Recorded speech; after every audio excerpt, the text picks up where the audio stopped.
Time to dive headfirst into more depression, but until we come back to the present day and we have a lot of problems, and then Yuji's like, I'm gonna solve all your problems for you, and then we'll be fine. I assure you.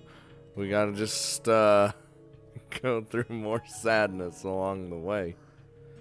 Dude. Like, oh. Sachi, 目が覚めたのか? Whoa! Okay, maybe listen. Let's just assume everything was a dream, okay? It's not. I heard a chair scraping against the linoleum floor nearby. A moment later, a familiar face appeared before me.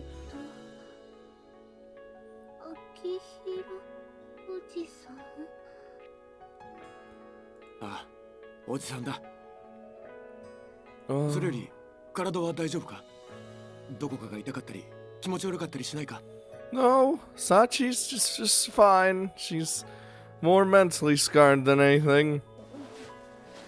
I mean, I feel like anyone would be after that, right? I gingerly moved my arms and legs several times, but couldn't find anything wrong with my body. 大丈夫。そうか。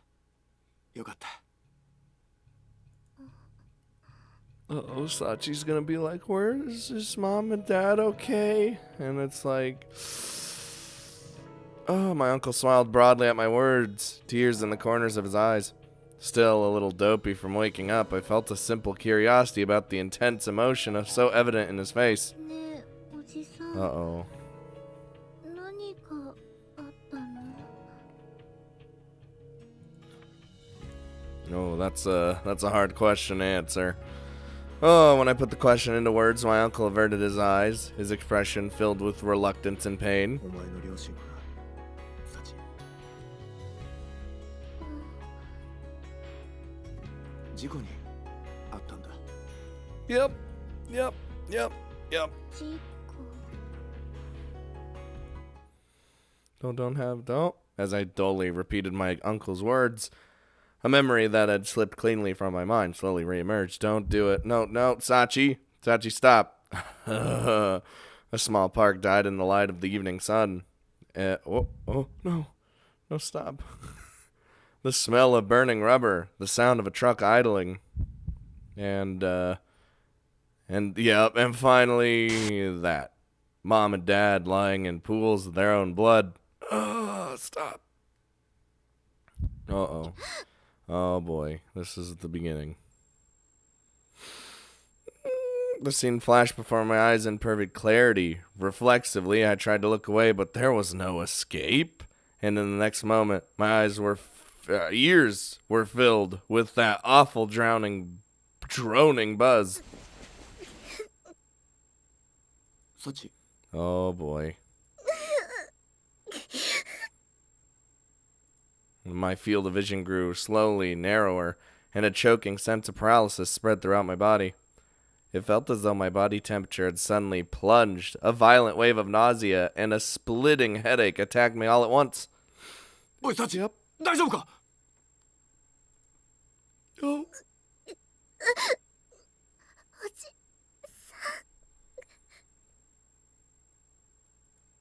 ん。 Nope. サチ。 Nope.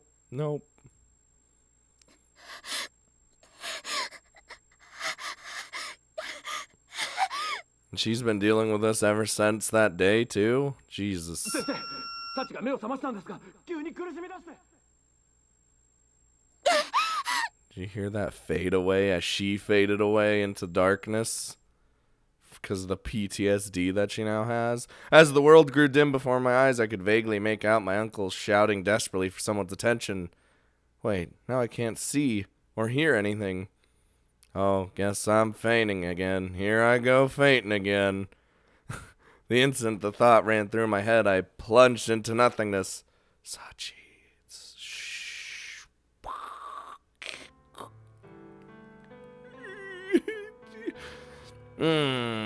It would be a full 3 days before I woke up again. When the nurses noticed my eyes were open, she immediately called the doctor in charge, who conducted a quick examination on the spot.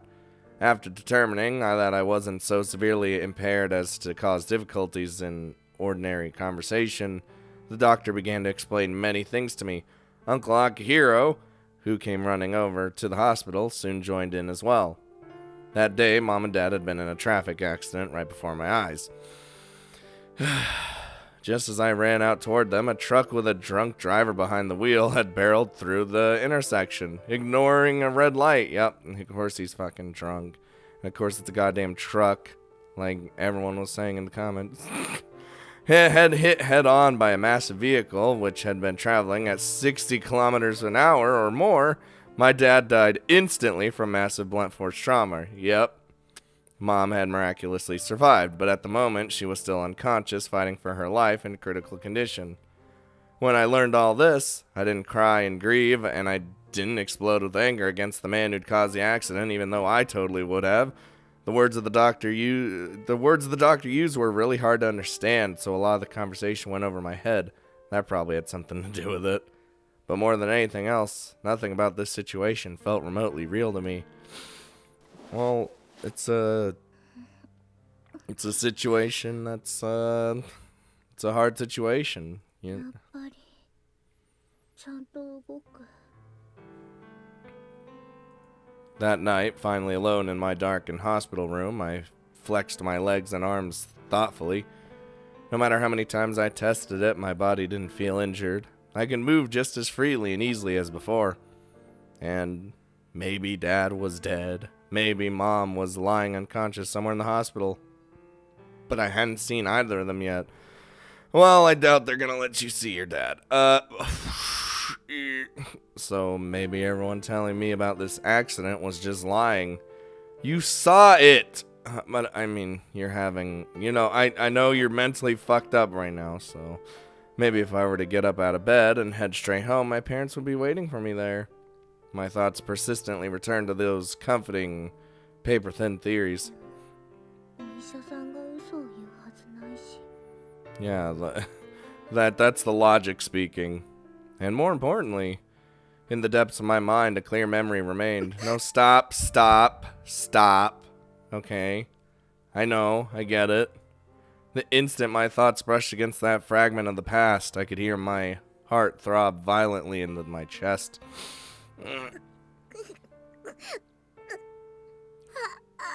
Come here, Sachi. This time, the shrill buzzing that had accompanied the similar incident 3 days earlier was conspicuously absent. In exchange, the most severe headache of my life fell upon me with all the suddenness and force of an avalanche.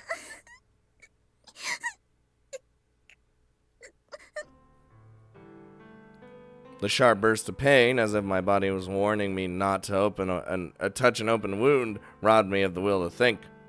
Then I'll just stop trying. I'm sick of fainting.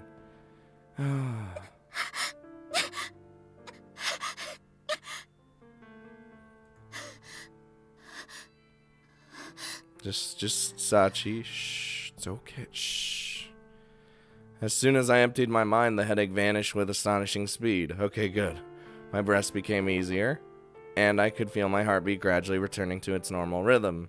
Alright, good. 違う。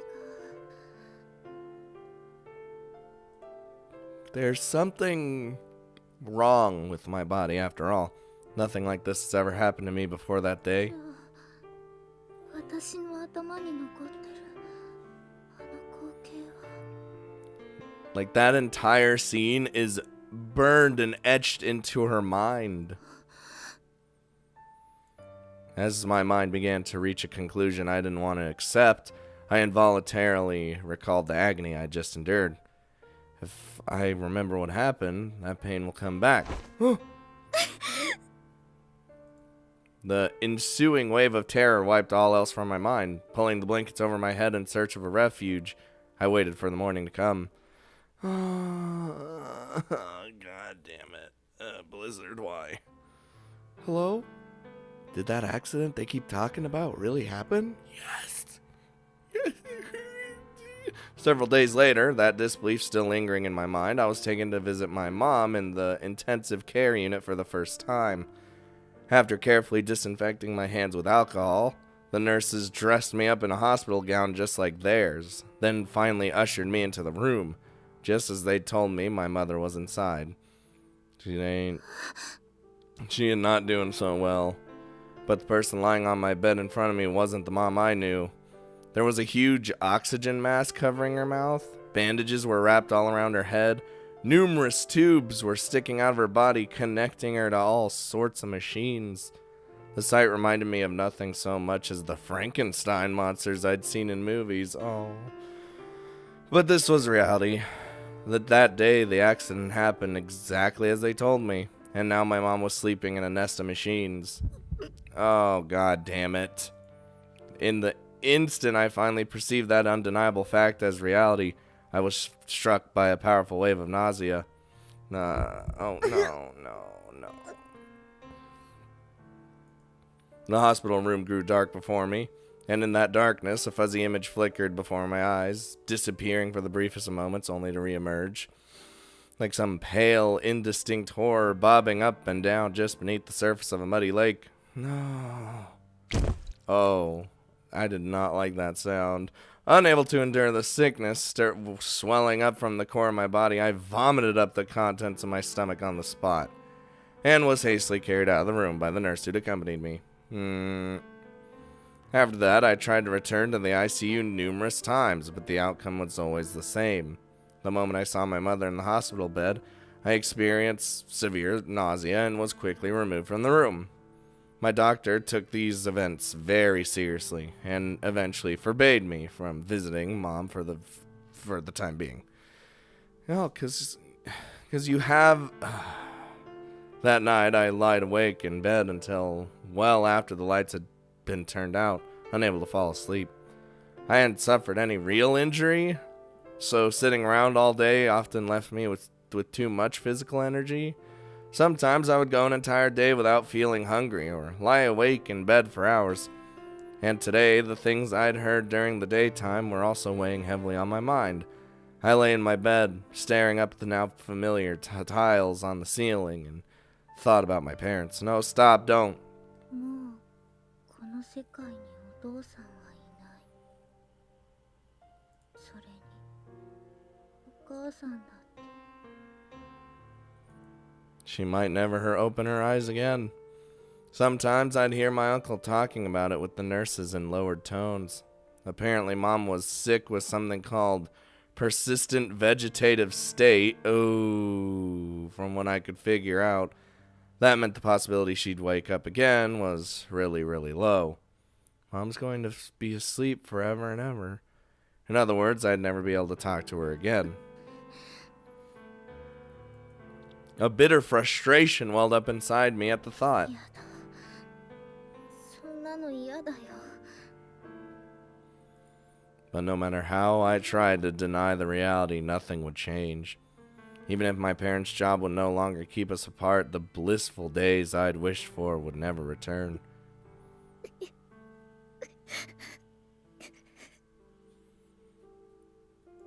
The more I understood the situation, the heavier my despair grew. Tears spilled relentlessly from my eyes. My mind was filled with a miserable new question. Why? Why had it turned out like this? あの日は私の誕生日だったのに。 Your birthday is tainted forever. 本当ならゆうくんと一日中遊んで去年よりもずっと楽しい日になるはずだったのに。 But in reality, I hadn't been able to see him. And because of that sudden accident, Dad was dead and Mom was sleeping forever. Everything I loved had been taken from me in one horrible instant. どうしてこんなことになったの。私こんなの嫌だよ。 Yeah, I know, Sachi. どうして。 Oh, God, no, stop, please. Don't. No, stop. When I squeezed my eyes shut in an attempt to escape the cruel reality of my situation, I thought I heard someone's voice in my mind. ねえサチ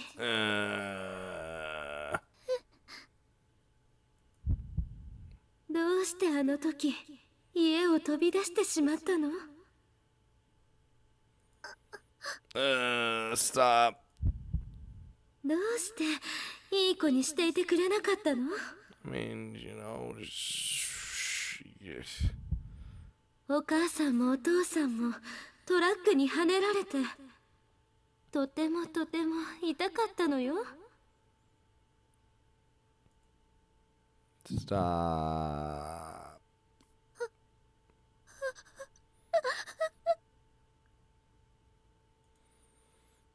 God. No.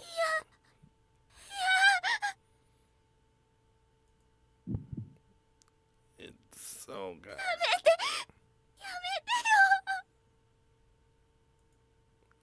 Since the day I accepted that accident had really happened, these feelings had been lurking, that unacknowledged in the depths of my mind. That accident happened because of me. If I'd listened to my parents and stayed in the house, they wouldn't have been in the street when that truck ran the red light. Even you, Coon. I selfishly tried to manipulate him into coming to the park. Maybe that's why he didn't show up. Maybe he just finally got sick of me. Or, other Yuji things. In other words, no. 私のせいだ I mean, it kind of is, but I'm not going to, say that to your face. That would not help the situation. Oh, as I spoke those words, the ringing in my ears returned for the first time in a while. Harsher and shriller, not thriller. That's a different thing. Than ever before. これ A dull paralysis spread through my body, very similar to what I used to experience before fainting from overexertion on the playground. But the venomous chill crawling up my spine clearly signified that this was something else entirely. Something shadowy and unfamiliar and malevolent was attacking my body. Yeah. My heart thumped violently in my chest, and in that moment the world froze around me. The air wasn't cold, it was solid ice, as frigid as to cause physical pain. My clenched teeth began to chatter loudly.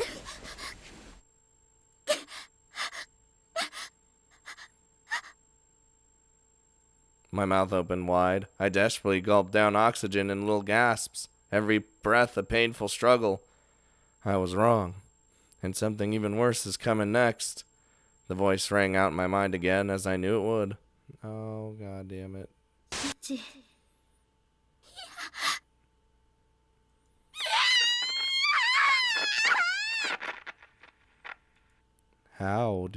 And so the nightmares began. No, okay, well, can I go back to happy? Yuji, solve her problems, please. どうさっちゃん今日は食べられる Yuji, please, solve her problems. I mean, you solved everyone else's problems. And I'm sure that later down the line, all of them together will probably end up solving your problems. Dude, that's the ultimate turnaround. ごめんなさい食べられませんそう 2 weeks after that horrible night, it had become my daily routine to turn aside the spoonfuls of food my nurses offered me. At night, when exhaustion overcame me, I was forced to relive the moment of my parents' accident over and over again. By now, I had completely lost the will to live. Oh.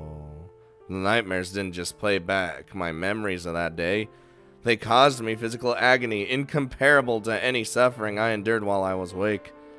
My appetite disappeared in a matter of days, and of course, I couldn't get any real rest. After about a week, my body had grown visibly frail, and my natural energy was replaced with lethargy and weakness. 2 days after a concerned nurse reported the situation to my doctor, he came to my bedside and asked me a bunch of things. Can you hear voices from nowhere in particular? Can you see people who can't really be there? Yes, and yes. I'm pretty sure the questions were most likely that. And from my answers, it took the doctor no time at all to announce that I was suffering from a specific illness. Here it is. Oh, whoa. Hello? Oh. To summarize it in his words, a mental illness caused by temporary exposure to catastrophically intense stress. With that diagnosis, it became clear that I'd suffered my own wound in that accident, and my previously scheduled discharge from the hospital was postponed indefinitely. You ain't leaving. Not yet, Sachi. Not yet, Sachi. God damn it. Not that my stay had produced any improvement so far. If anything, it was the opposite. The nightmare still tormented me relentlessly, and my treatment had progressed to medication and the IV tube. Through the tube, the nutrients I needed to survive were pumped directly into my veins. Through powerful sleeping pills, they induced temporary periods of oblivious rest. It felt like less like I was living and more like I was being kept alive. Yeah, you're there. One day, this stagnant routine was disrupted slightly. I learned that I had been given permission for an outing as part of the new phase of my treatment. All right. Oh. No, don't go here. Don't go anywhere near the place. No, stop. I was given permission to leave the hospital, escorted by one of the nurses, on the condition that we stayed well away from both my house and the state of the accident. Oh, thank God. With no particular destination in mind, we walked aimlessly around town. Unlike the hospital, which was constantly filled with the sterile, antiseptic scent, the town smelled of the season, of people living their ordinary lives. In the distance, I could hear the chattering of grade schoolers on their way home. For the first time in weeks, I wondered vaguely how my friends at school were doing. The change of pace wasn't unpleasant, but my feelings were as dark and clouded as ever. I knew all too well that the physical relief of this moment was only temporary. Unless the doctor drugged me into unconsciousness, I'd see that dream again. The moment of the accident would flash before my eyes over and over, and my body would react as if it were reality, twitching in my bed. If I had wept in the dream, I woke up with eyes swollen and red. If I screamed stop in the dream, I woke up with my throat rubbed raw. But worst of all, when the loop finally came to an end, my parents would raise their blood-covered faces from the road and curse me, an incessant, bitter rain of hateful words from which I was powerless to escape. Dad died instantly, and Mom lost consciousness soon after the accident. That last part of the dream was fake. I did understand that rationally, but every morning I awoke to find the burden of guilt resting slightly heavier on my mind. The border between reality and that cruel fiction grew indistinct. It felt entirely possible that horrible nightmare would stay with me for the rest of my life, and in fact, it seemed to be doing just that. Oh no, Sachi, why? I had committed the sin of disobedience. Oh God, that dream was my punishment for treating my parents cruelly when they tried to celebrate my birthday with me.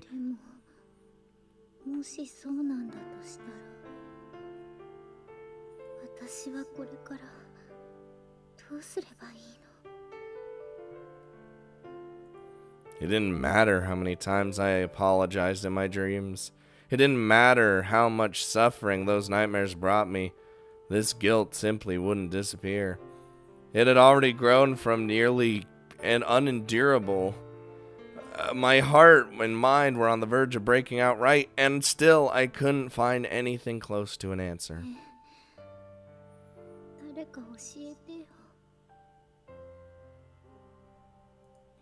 And as I whispered that plea to myself, I noticed a parent and child walking slowly down the sidewalk toward us.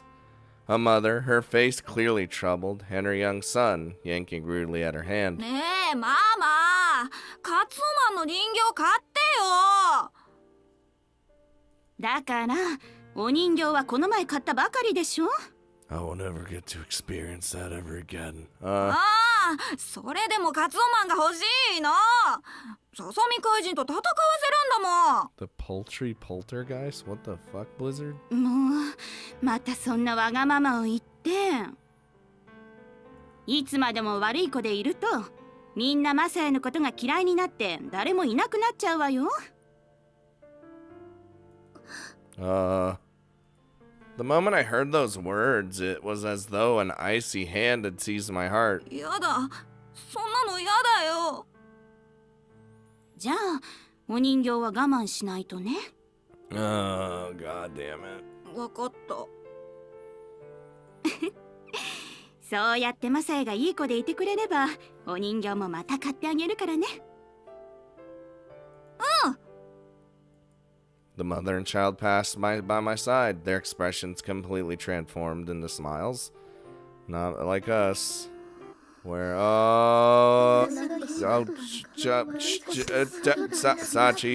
Sachi, stop. I muttered those words under my breath, as if to persuade myself they were true, and in the next moment, I thought I could hear a switch being flipped inside my head.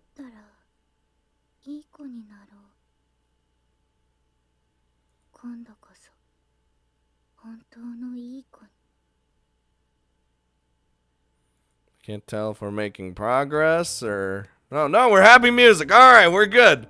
She's going to be a good girl forever. After that episode, my body underwent a mysterious change. I went to bed that night without any sleeping pills, but nonetheless reached morning without seeing the nightmare. Oh, since the dreams began, falling asleep without medication had always meant a night of terrible suffering. The sudden exception to the rule surprised me greatly. But I didn't really have any idea why the nightmares would have stopped all of a sudden. Maybe I just happened to pull the lucky straw this once. No. The music says otherwise. As it turned out, however, these worries were unjustified. The nightmares grew steadily less frequent, and my physical condition improved as well. Observing these changes happily, a nurse told me to keep it up. Don't let those bad dreams come back. By way of encouragement, I feel like just saying that would not help. I promptly focused on engraving those words into my mind. Oh.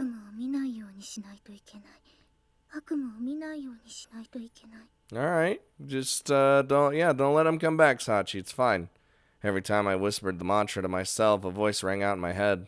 No, oh, wait, ooh. Oh, hello? Oh, stop it. No, don't fight him off. And when the voice fell silent, that scene flashed through my mind for the briefest of instants. As a warning, as a reminder, that this is waiting for you if you ever fuck up even once. I never ever wanted to feel that way again. And so I was determined to be a good girl. If I'm a good girl, I won't lose anything. If I'm a good girl, maybe Mommy and Daddy will forgive me someday. Can't,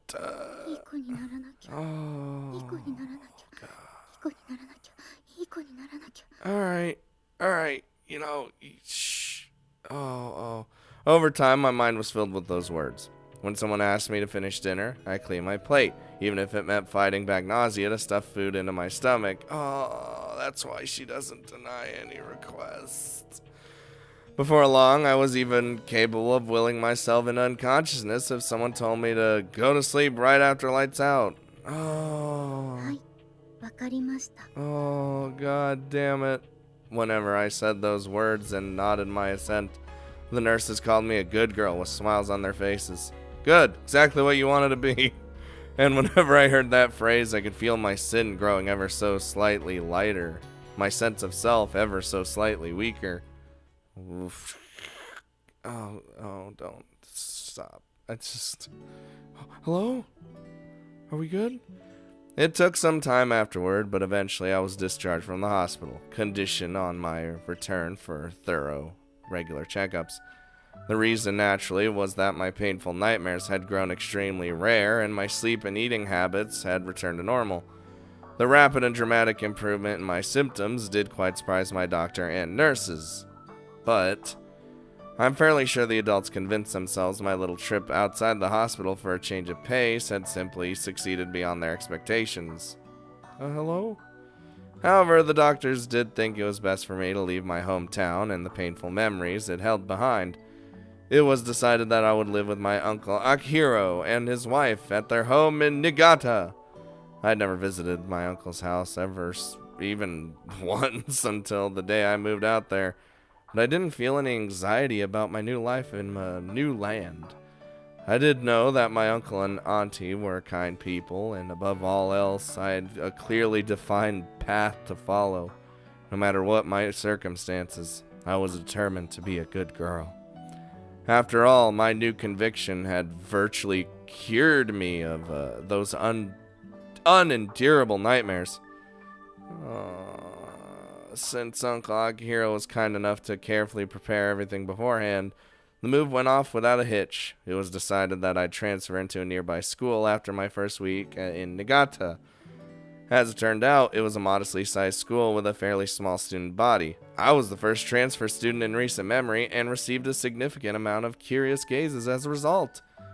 Heard she got caught up in something nasty. No, shut the fuck up. Don't even start spreading rumors, you little shitheads. I will kill you! No, let's calm down, Scott. It's fine. I know you're stressed out right now. It's okay.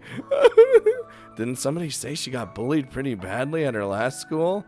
At times I heard such rumors whispered in the hallways. Not that any of it bothered me in the slightest. I'm a good girl. I was entirely focused on making up for the time I'd lost in the hospital. I hadn't even touched a textbook for some time. A good girl does well in school. As to keep myself from diverging with that image, I threw myself fervently into my classes, filling every waking moment with study and regretting the need to sleep. おめえすげえな。なんでそんげん勉強できるか？ Because you put some time and goddamn effort into it. あっちで塾とか通ってたが？塾には行ったことないけど、勉強は嫌いじゃないから。へえ、じゃあサチちゃんって頭がいいがね。I mean, she is, but she's forcing herself to be a good girl. じゃあ今度わからないところがあったら教えてくれさ。Don't start taking advantage of our little Sachi. わかった。 I will destroy all of you. Over time, my diligent new approach to life changed the way my classmates viewed me. By the time we advanced to the next grade, many looked at me with respect in their eyes. In addition, on the theory that a good girl helps others, I would proactively approach those who seemed troubled and offered my assistance. Just by chasing after my ideal in this way, at some point a crowd gathered around me. As in my previous school, everyone in the class started calling me Sachan, and I made lots of friends who'd invite me out to play. My uncle, who'd been worried how I'd adapt to living in the country, was very pleased by all this. And my teachers offered consistent praise for my efforts in the classroom and helpful attitude. The harder I tried, the nicer everyone was, and I tried very hard indeed. The compliments and smiling faces reminded me of the happiest days of my life. When my parents had been kind to me, I grew steadily more convinced that my new way of thinking was correct. But such universal, unreserved affection for good people doesn't last beyond childhood. As if to warn me of the fact, when I advanced to the next level of school, I found the emotionally charged malice characteristic of adolescence waiting for me. Oh, yep. Yeah, I see that. Hello? Okay, it's happy music still. We're good. After a few months, I'd gotten thoroughly settled in at my new school. Once again, I had attracted a crowd of friendly faces. For the most part, they asked to see my homework, for assistance in some extracurricular activity or help with their studies, and I was reliably satisfied. I reliably satisfied these requests. The number of people who approached me steadily increased. Apparently, there's this super talented saint in Class 1C. Such rumors spread across the school, and I became something of a minor celebrity, and in time I began to encounter those who found that irksome. Among them, a girl named Hitomi Nakano from my class. Fuck that. Fuck you. Most labeled her a delinquent, and she kept herself largely aloof from the rest of the class, so it came to as something of a surprise when one day she suddenly called out to me. And then the advantage taking happens. いいよ。 Bitch. It began with the trivial favor. no different from those I'd performed for countless others. But Hitomi Nakano repeated that request every time it was her time to clean the classroom. Of course, I continued to readily accept. And one day, after this pattern had continued for some time, oh god, no. ゴミね、今日もお願いね。 Dude, you are just a bitch. いいよ。 Just a bitch. Oh. どうかした？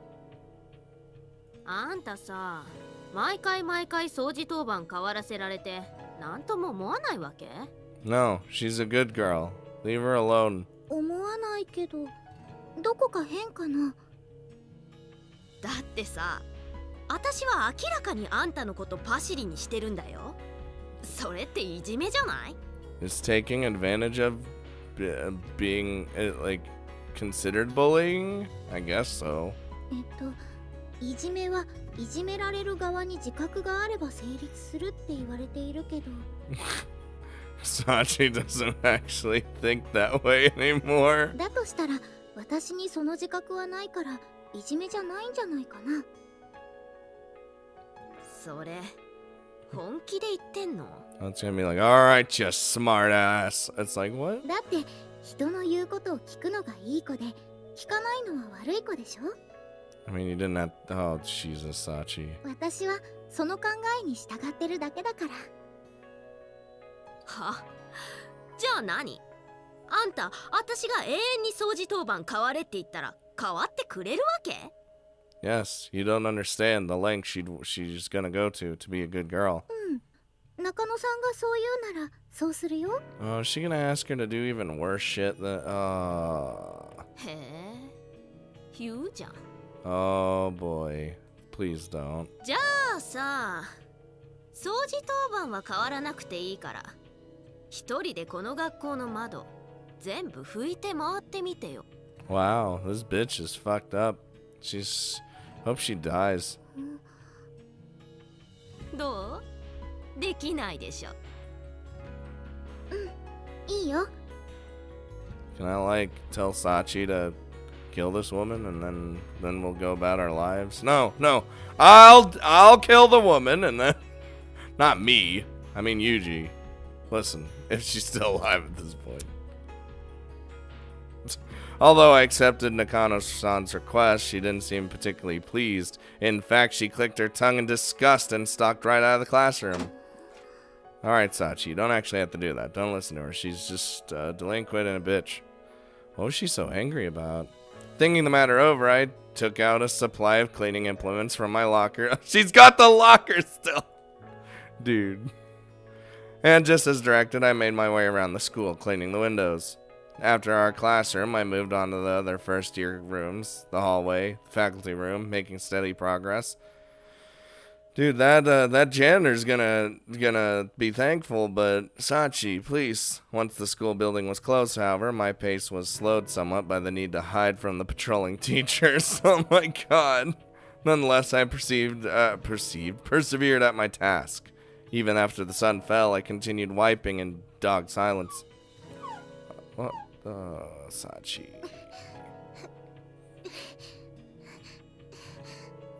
She's gonna come, oh, you actually did it? Well, I got another request for you.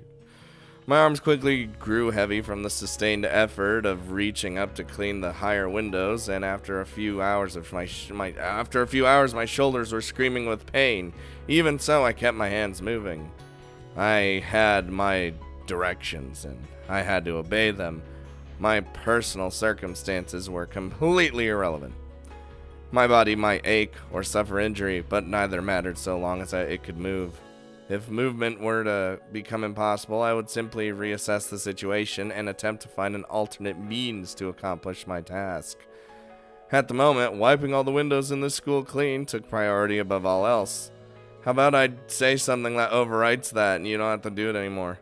You'll be a good girl. When she found me in the hallway the next morning, still wiping the windows, Hitomi Nakano's jaw dropped open. What? あんた、何やってるの？ Doing what you told me to do. 何って言われた通りに窓を拭いてるんだけど。言われた通りにってまさか本当にあれからずっと学校の窓を拭いてたわけ？ Yes, you don't seem to understand that you asked her to do it, so she's doing it. さすがに学校が広いから今日の授業が始まるまでにっていうのは無理だったけど、もう少し時間をもらえればちゃんと終わるから。Just flabbergasted. For a brief moment, her eyes went wide, and in the next, she roared with laughter. I can't believe you did that. あんた間違いなくいい子だよ。それは私が保証してあげる。ありがとう。お礼まで言って。こいつ本物だわ。傑作。Oh boy, I swear to God, this girl. She needs to be destroyed. 小峰、窓拭きはここで終わりでいいわよ。そうなの？ええ。その代わり、今日からあんたは私の奴隷になりなさい。I'm feeling physical pain. わかった。Sachi, why? やっぱりね。I mean, I know why, but I just don't. I don't. じゃあ、これから私に対しては敬語を使うこと。I mean, she does that with everybody. それから、私が何か命令をした時の返事は、はい、わかりました。いい？わかった？はい、わかりました。そうそ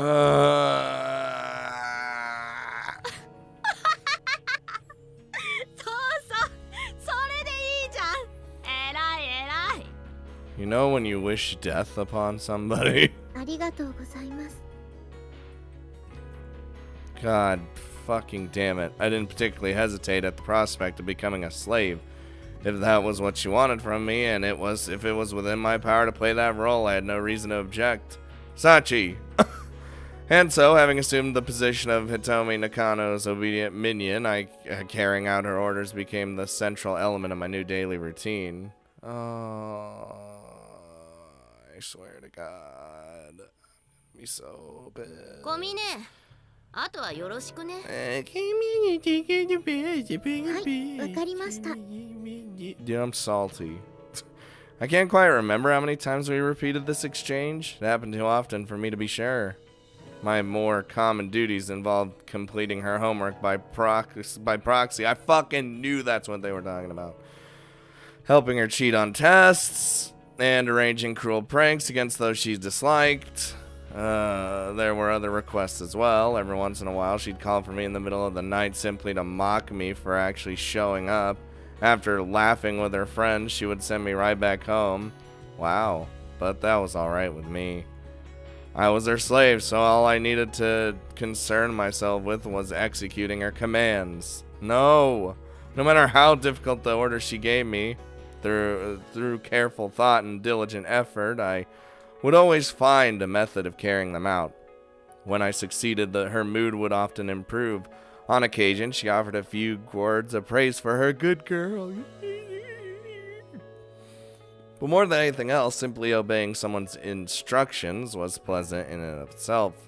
While executing her orders, there was no need to think about anything else.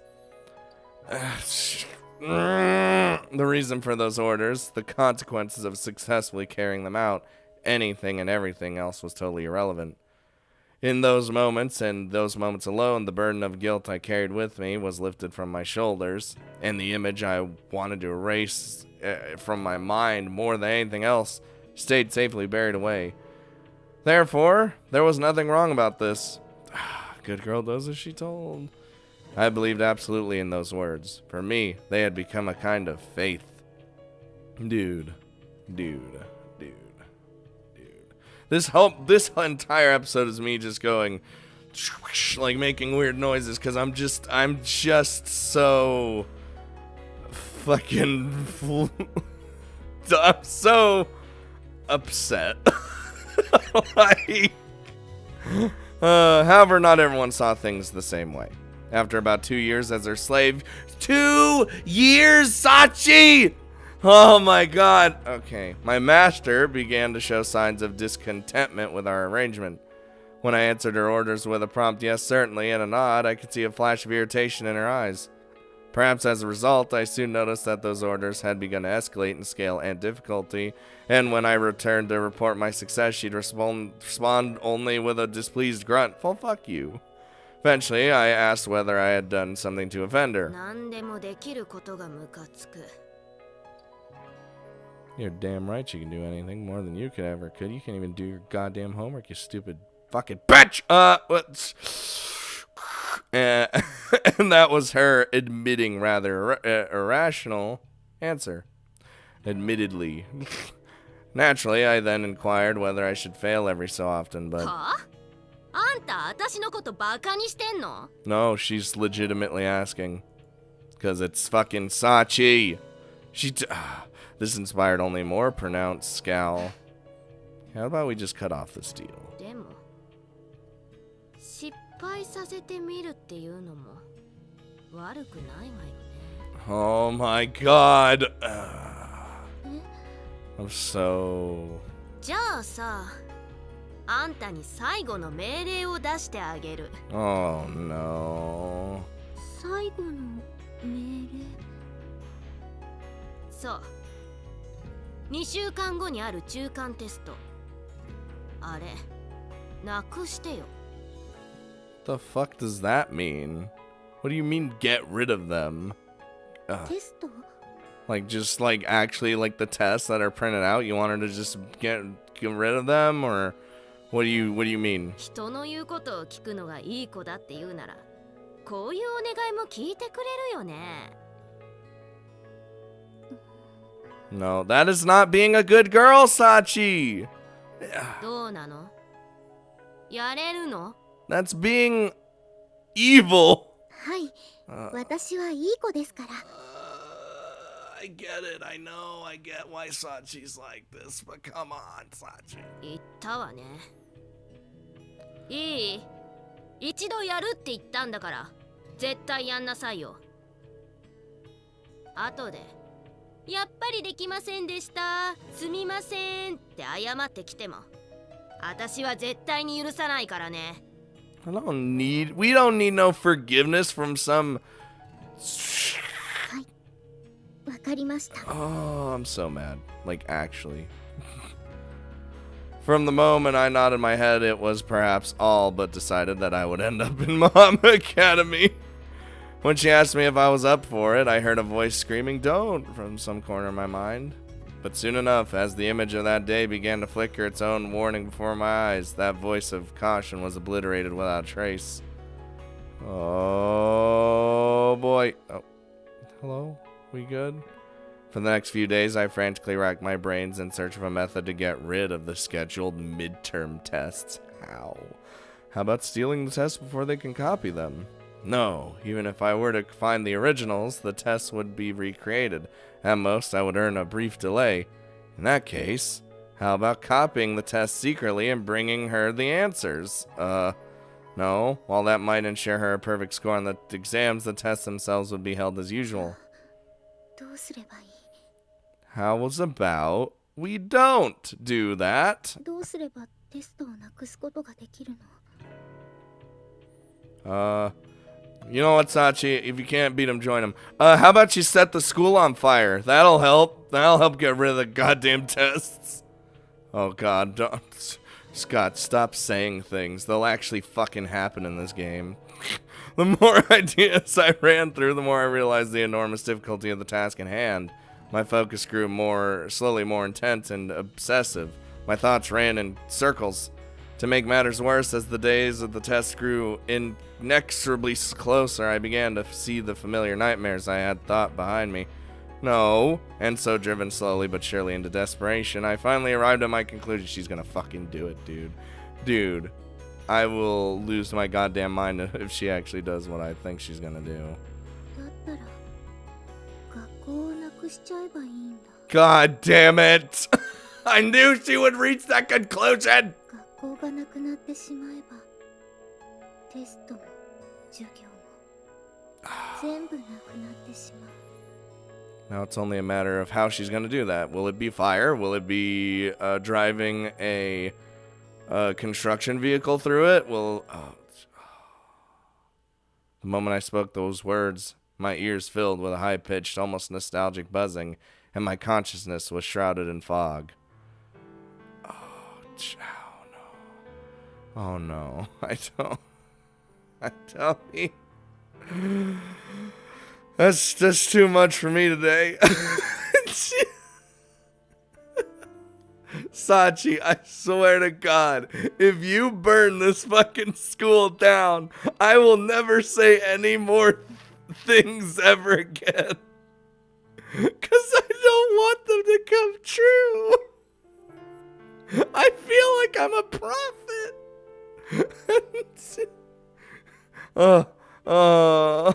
I'm so upset right now, guys.